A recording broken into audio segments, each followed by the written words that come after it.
Got 4 full service. Where's the fires? I'm the firefighter. Good morning, everybody. We are headed back from Command Center in Ferndale back to Blaine for an Anytime Fitness meeting. Today we are trying to get launched on a supplement program. In the past we've focused on training and gym memberships, but we've never launched supplements.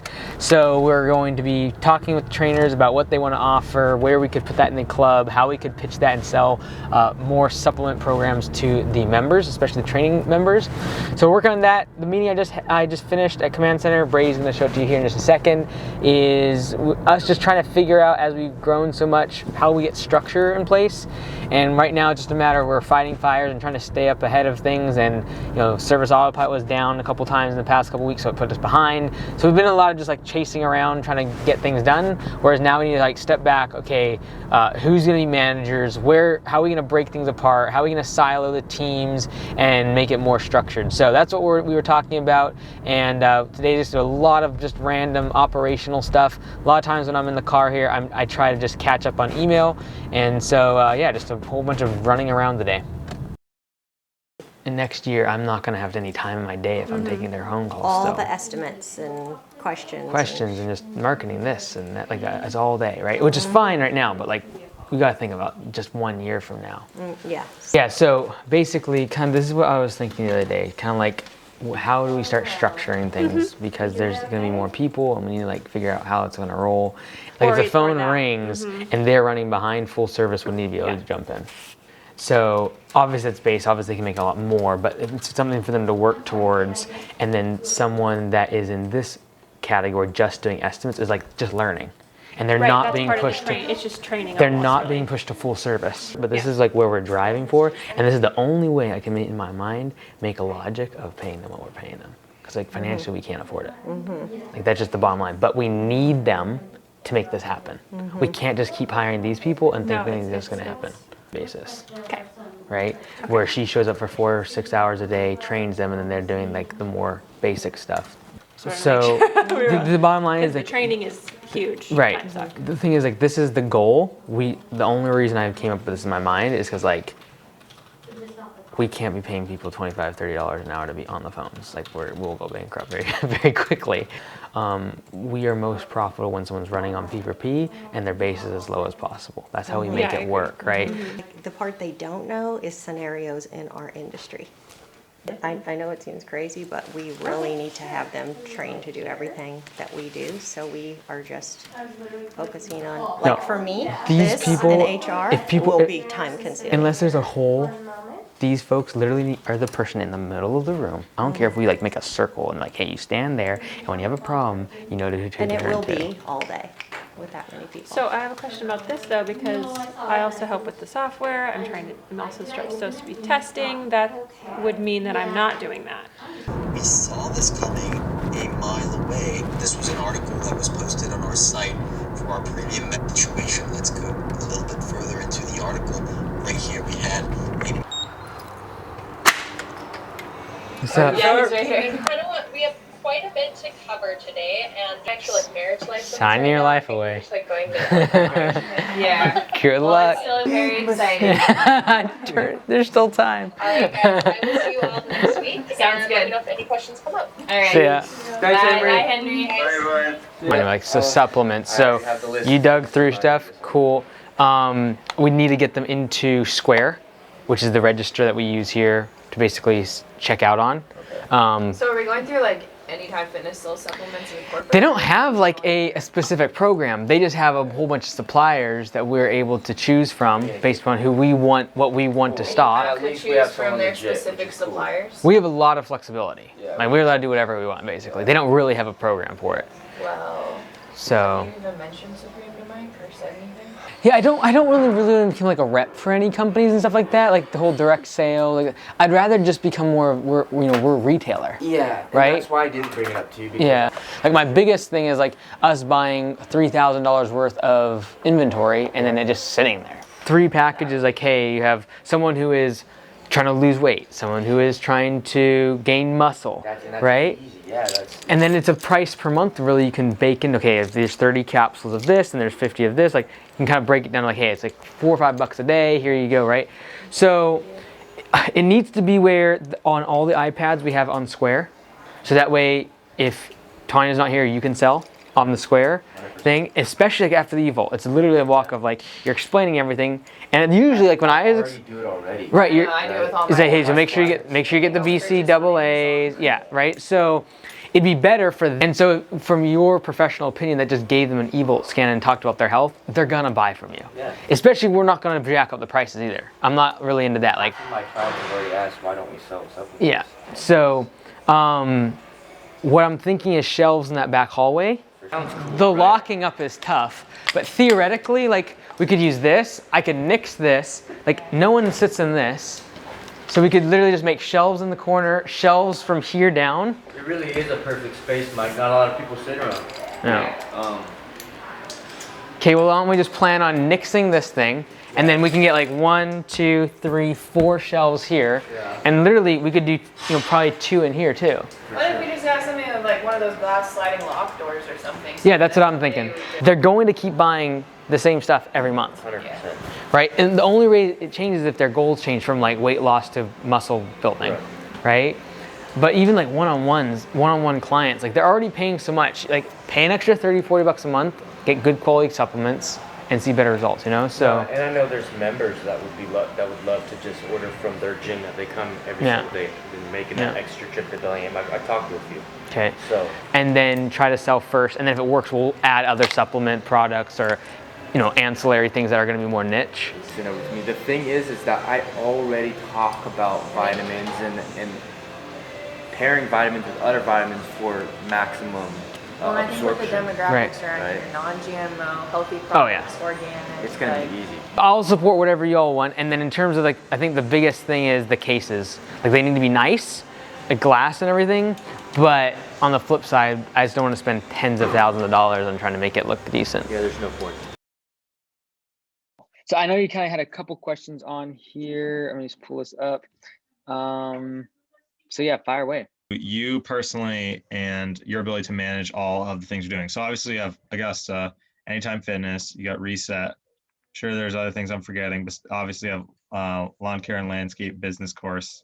Might have butchered that name, but so you're managing all these things. Obviously you're managing your personal fitness. I'm assuming you have some sort of relationship with your family and friends. So I don't know, but I'm just wondering how do you manage all your personal stuff going on? Yeah, honestly, the big thing in my opinion is just not judging yourself. Like a lot of times people can't juggle more stuff is because they judge themselves like, oh, I wasn't with my family enough. Oh man, I'm such a bad person. I didn't spend enough time working today. Like I'm such a bad person. Gary Vee would have worked 20 more hours. Like that sort of mindset is very toxic. And I think the most important thing when you're trying to juggle so many things is to remain focused. Like, look, I am doing this today and I'm going to be overbalanced. I'm going to be compensating and working 16, 18 hours a day. But then I'm okay with tomorrow. I have to be with my family for 15 hours. Right. And I'm okay with that, like jumping around and going all in on something. And I know from a macro level, the past 5 years, I've been overcompensating on business, right? In 10, 15, 20 years, that might not be the case, right? I might transition more, I'll compensate more with family, things like that. So in terms of balancing all those things, same thing with the businesses, right? There's gonna be times where there's a fire and I spend all day working on one business. And then there's the next day, or a week where all I'm doing is focusing on Augusta. So it really comes down to, in my opinion, just not judging yourself on oh, I gotta be doing this. I should have been doing this. Look, I'm gonna do my best I can. And I'm not gonna, beat myself up over the fact that I should get more sleep or I didn't do this right. I didn't work out yesterday. I'm just gonna do the best I can. And then not judge myself on that. I absolutely realize that for most of us, we need to raise our base pay on P4P. And if that means $20 an hour, so be it.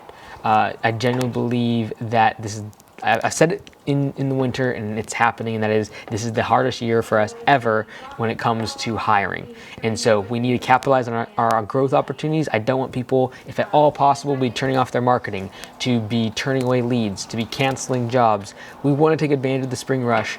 And to do so right now, we're gonna have to pay $2-3 more per hour. And over the course of a month, that's gonna come, if you pay someone $2, let's say $3 more per hour, that's gonna come out to $450 per month extra for an employee to be working for you. However, that one employee could potentially be making you $10, $12, $14,000 in revenue. And if you're 20% profitable on that, now you're talking about $3,000 profit in exchange for $450 in extra wages. So I still believe you should raise your base pay, and over time we can raise the cost to the customer, but we need to capitalize on this growth. This is what we've been waiting for, and I would just say do not allow the labor market to be the thing that we point back at and say that's why we didn't grow. So if we need to raise base pay, just go for it. We can always come back and make sure we raise our prices to the customer to calibrate for that increase in our costs.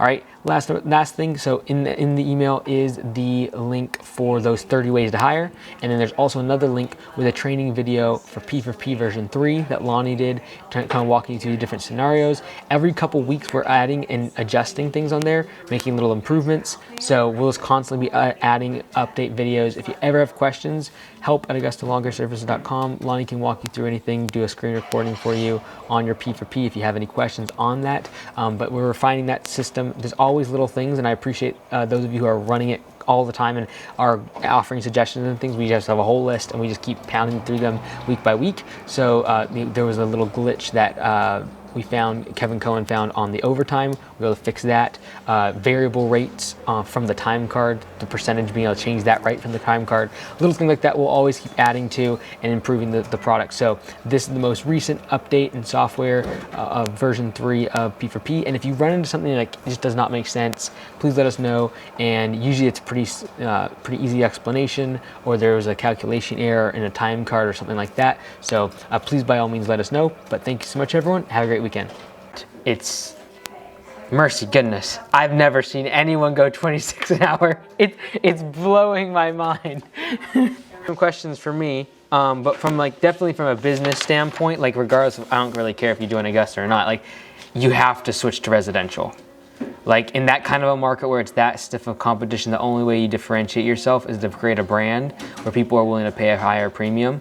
And it does mean you're gonna have more administrative work because you have more customers and you're not a sub. However, you're doubling your hourly rate, and it's not like you need to get different trucks or different equipment or anything like that to switch. It's a matter of branding, right?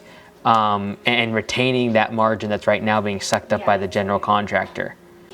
All right, so just wrapping up the day here. I got one more call with a franchisee. Unfortunately, he had a concussion, and so we're trying to actually work with a couple of his employees to keep the business running and doing estimates and all the rest of it. So it's unfortunate, but it's part of what we're trying to deal with. So gonna have a call with him, and then I'm also gonna do some recording with the MBA course. So we'll go ahead and cut to that. But thanks so much for watching today, and we'll see you tomorrow.